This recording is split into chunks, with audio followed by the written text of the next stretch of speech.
अभी सब्सक्राइब करें हमारा चैनल और पाएं दीवानी के सारे शानदार एपिसोड्स।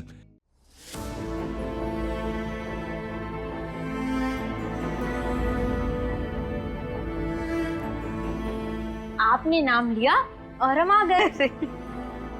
आ गए।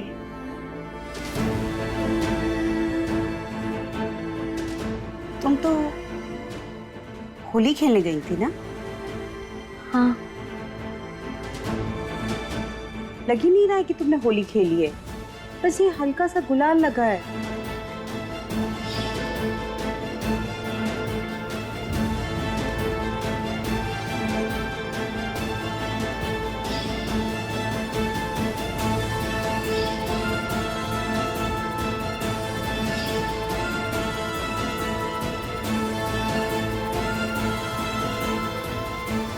छाया, तुम भी ना कितने सवाल करती हो। जवानी में हमें नहीं छोड़ा, बुढ़ापे में बच्चों को नहीं बख्श रही। आप भी ना कैसी बातें करते हैं। अरे बेटी है हमारी, हम इसे हक से डांटेंगे भी और पूछेंगे भी।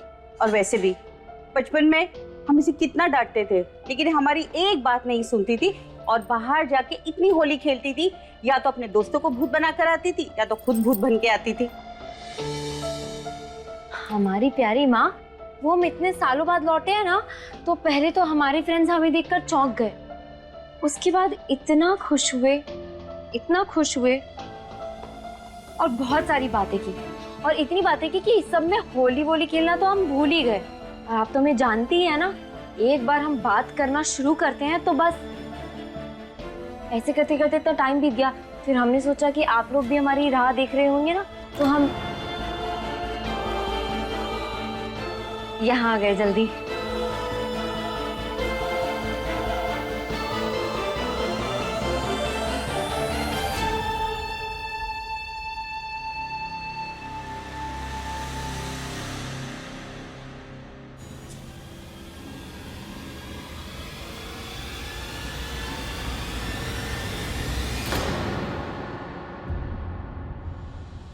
हमारी बच्ची, हम सब समझते हैं, लेकिन अब तुम आ गई हो ना, तो अपने सारे दोस्तों से कह दो कि अब हमारी माँ हमें अपने से दूर कभी नहीं होने देंगी, कभी दूर नहीं करेंगे तुम्हें अपने से।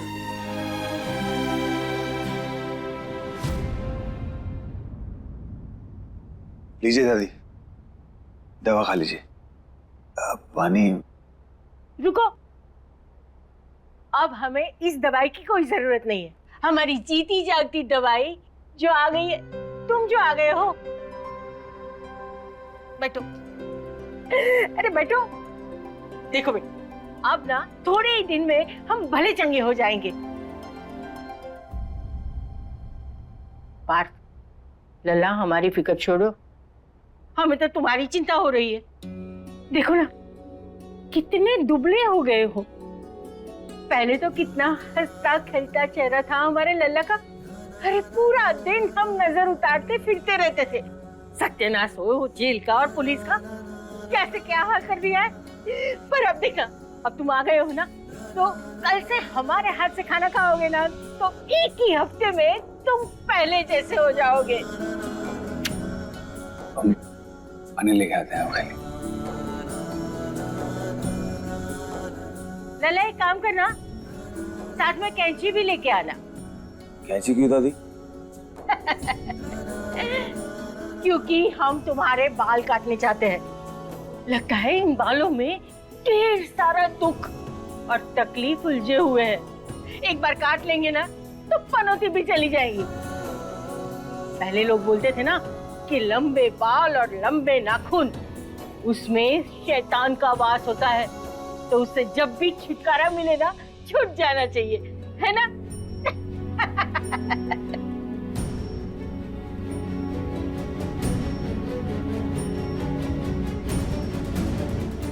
बस लल्ला, कब से हम तुमसे बात करना चाहते हैं और तुम कुछ बोलते ही नहीं हो। ऐसे तो तुम कभी नहीं थे। पहले तो 1 मिनट में बढ़ करके तुम अपनी दादी से कितनी बातें कर लेते थे, और आज इतने सालों के बाद हमसे बात करने के लिए तुम्हारे पास एक बात भी नहीं है। नहीं दादी, ऐसी बात नहीं है। ऐसा बस बोलने की आदत छूट गई दादी।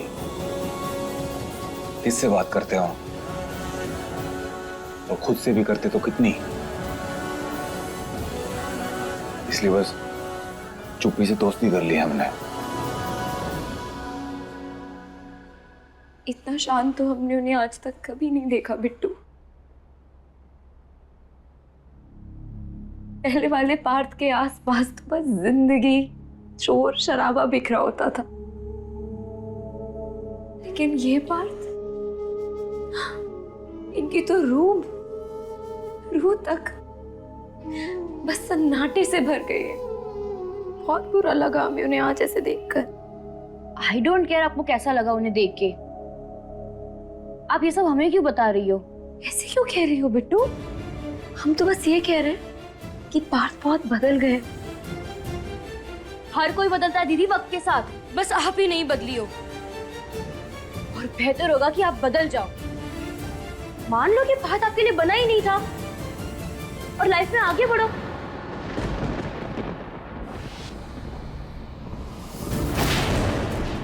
बाप रे बाप, आज तो हम बाल बचे। हमें तो लगा था कि मम्मी के सवालों जवाबों में तो हम पकड़े जाएंगे और फिर से मम्मी हमें मौसी के घर एक्सपोर्ट कर देंगी। जितना प्यार वो दिखा रही है ना, सब 1 मिनट में रफू चक्कर हो जाएगा। दीदी, आप ये सब हल्के में ले रही हैं?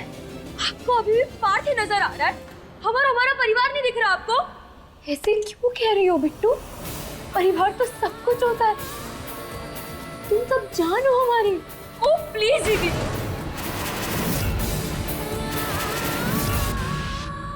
जान तो आपकी केवल पार्थ है, और आपने हम सबके बारे में सोचा होता तो आप बदली हुई आती।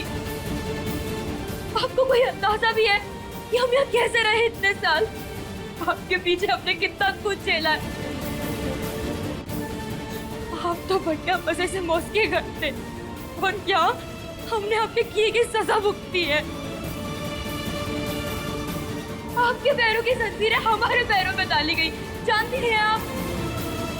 मजे से जी रहे थे, तुम्हें लगता है मौसी के घर मजे से जी रहे थे? तुम सबके बिना हमारी जिंदगी किसी वनवास से कम नहीं थी बिट्टू। हम बस इतना जानते हैं कि जिस दिन बात गए थे उस दिन हम भी जेल गए थे, और बात ने जो जो टॉर्चर झेले हैं वो सारे हमने भी झेले हैं। आपने मजबूर किया मम्मी पापा को शक का चश्मा पहनने के लिए। हमेशा मम्मी को यही डर रहता था कि जैसे मीरा किसी के इश्क में दीवानी हो गई, वैसे कहीं हम भी कहीं ना निकल जाए। इसलिए हमें साथ भी गिफ्ट की दी गई। हम एक पिकनिक भी नहीं गए, अपने दोस्तों के साथ कहीं बाहर तक नहीं गए, अपनी सहेलियों के साथ कहीं कंबाइंड स्टडी भी नहीं की हमने। और ये सब तो छुट्टिए, हमने कभी अच्छे फैशनेबल कपड़े तक नहीं पहने कि कहीं किसी के नजरों में ना आ जाए।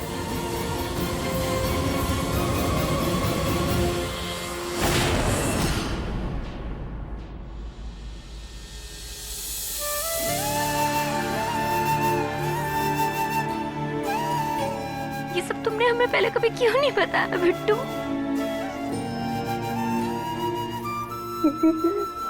आपको बताते तो आप कुछ कर पाते क्या? आपको तब से आज तक सिर्फ भारती दिखाई देते हैं। आपने कभी अपनी छोटी बहन के बारे में सोचा है? ऐसे मत बोलो, तुम जान हो हमारी। हम तुमसे बहुत प्यार करते हैं, शायद सबसे ज्यादा। नहीं करती आप सिर्फ और सिर्फ भारत से प्यार करती है, इसलिए हमें नफरत है भारत से। प्लीज ऐसे मत कहो, जरा सी भनक तक नहीं थी कि हमें हमारी वजह से इतना सब कुछ झेलना पड़ रहा है। हमें माफ कर दो, प्लीज हमें माफ कर दो।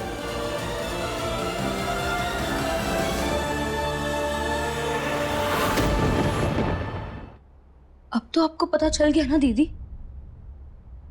तो छोड़ दो उस पार्थ को और उसकी दीवानगी को। हमें उनकी फिक्र है बिट्टू, तुम्हें नहीं पता, उनके साथ उनका परिवार तक नहीं है, कोई लेने नहीं आया उन्हें। वो बेचारे अकेले पूरे शहर में गुंडों की गुंडागर्दी झेलते हुए आए। दीदी आप अभी भी उनके बारे में सोच रही हो? वो एक खूनी है। वो खूनी नहीं है, वो खूनी नहीं है बिट्टू। हमारा दिल नहीं मानता। आपके मानने या ना मानने से क्या होता है दीदी, यही सच है। और एक बात सुन लीजिए दीदी, आज तो हमने मम्मी को कुछ नहीं कहा, पर अगर आपने पार्थ की दीवानगी नहीं छोड़ी तो हम मम्मी पापा को सब कुछ सच बता देंगे। फिर उनसे मिलना तो क्या, उन्हें देखना भी आपको नसीब नहीं होगा।